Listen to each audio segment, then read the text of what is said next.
Okay, this Sunday at A Place to Talk, we're going to be talking about Matthew chapter 6. We're mainly looking at verse 24. No man can serve two masters, for either he'll hate the one and love the other, or he'll be devoted to one and despise the other. You cannot serve both God and wealth, or God and mammon, or God and money, whatever that text says. But we're also going to be looking at all three of our last two and this conversation this coming Sunday, where Matthew 6:19 through 24 kind of, I think it meshes together. It fits together. It has one main message. So when we look at this in context, we're talking about treasures, eyes, and masters.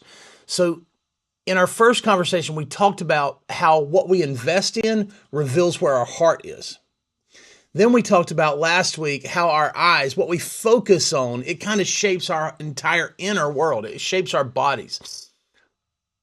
To this coming Sunday, we're going to be talking about how whatever masters you, it ultimately becomes what you serve. You can't serve two masters. That's the idea, right? So we're going to talk about a question of mastery. Here's the questions we'll discuss this coming Sunday at A Place to Talk.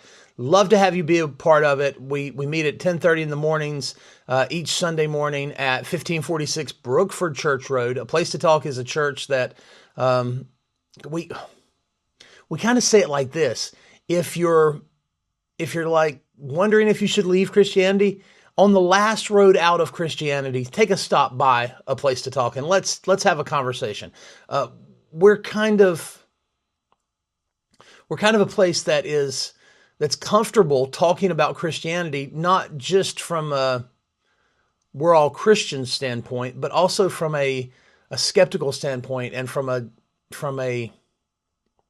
standpoint where we go, what the heck is wrong with this 2026 version of Christianity? Have we come off the rails? Have we gotten lost? Are we forgetting that Jesus was the Prince of Peace? Those are the kind of conversations we have at A Place to Talk. This Sunday, though, we're going to be asking if money isn't just something we have, but can it actually become something we serve? What does serving money look like in real life? We're going to ask this question. Do you think it's possible to pursue financial success without it slowly becoming your master, or does one always take over the other? We're going to ask this question. What's the subtle way money competes with God in our lives, in our everyday decisions that many of us don't even notice? If someone looked at your time, your calendar, your stress, your priorities, not your words, what would they say you truly serve? And finally, we're going to ask this question. Is the real issue really money, or is it what money represents? Security, control, identity. Which one's the hardest to let go of? That's what we're going to be looking at as we talk about this. No one can serve two masters, for you'll either hate the one and love the other, or you'll be devoted to one and despise the other.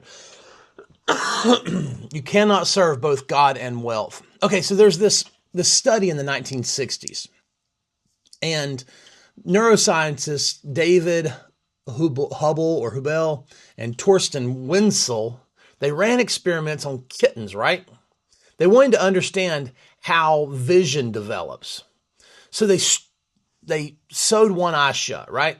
In newborn kittens for a period of time. This is it's called the critical period of brain development. When they later opened the eye of the kitten, the eye itself still functioned, but the brain never learned to use that eye to see with, right? The kittens were functionally blind in that eye. The brain had permanently rewired itself to ignore that input. This led to a major breakthrough in neuroplasticity. So the idea that the brain is shaped by what it receives early on tells us something scientifically. What happens if input, it's not missing, but it just the brain hasn't developed the pathway to comprehend it? What happens if we focus our eyes on something so long and it becomes the lamp to our body, but what if we're not just, what if it's more? What if it's real? What if you don't feed yourself visually light and good and truth and honesty and kindness and compassion. If you don't feed that enough, what if you just lose the ability to see it? I think someday people will look back at this study, at this time in human history, and they're going to ask, did people who focused on one news channel so much of their life, did they lose the ability to even see, even when truth was presented to them right in their face, you know? Did they lose the ability to understand that truth, to see that truth, to get it? That's what we'll talk about this coming Sunday at A Place to Talk. All right, there's another study, right? There was this study where, is in 1999. These guys write, they write a pretty cool book. I think they call it The Invisible Gorilla, right? So what happens is they take all of these people and they ask them to count how many times the ball is passed, right? And they're looking at a video and these people are passing a ball. They're in black and white, and they want you to focus on how many times the ball's passed. They ask them things like, how many times does a person in black touch the ball? How many times does a person in white touch the ball? Things like that, right? And so you're put into this focused video, and you're watching this video, and you're watching the ball bounce, bing, bing, bing, bing, bing. You know, it's not really like that. It's people are bouncing a ball. They're looking for bounce passes and chest passes. They're just passing it around the circle, kind of in front of some elevators. And in the middle of the video, a gorilla walks into the screen, beats its chest, and then walks on off. And it passes in front of everything. The study was testing how many people at the end, you know, how many passes, how many bounce passes, you know, they asked all those questions. Did you see the gorilla?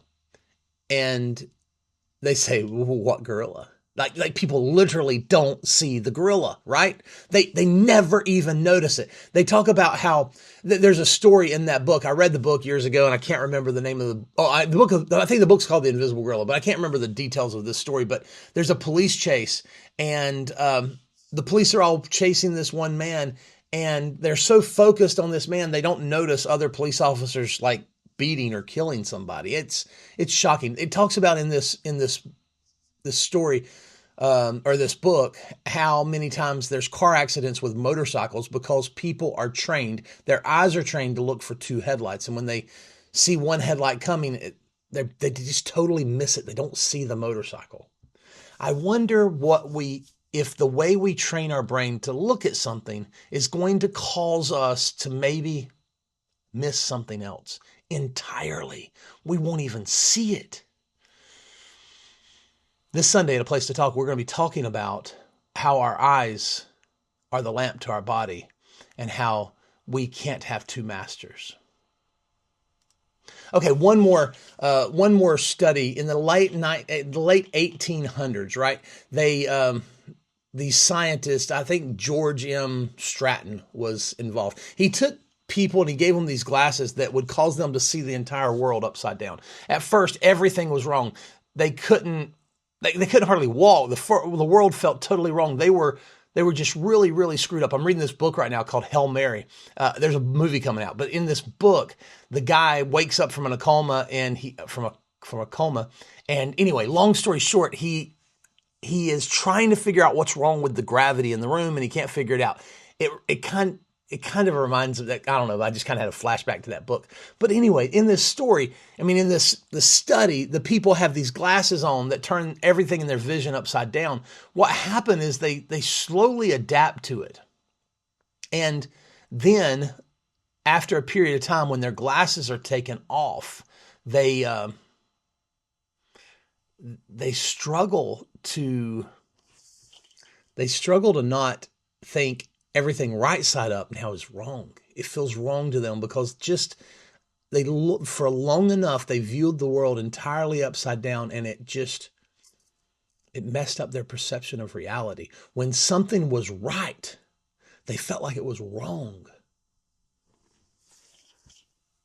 We're going to talk about that this Sunday at A Place to Talk. Now, A Place to Talk is, I don't know how to explain it, but the bottom line is, we're a group of people that is willing to have all kinds of conversations. Invisible gorillas, blindfolded cats, upside down worlds.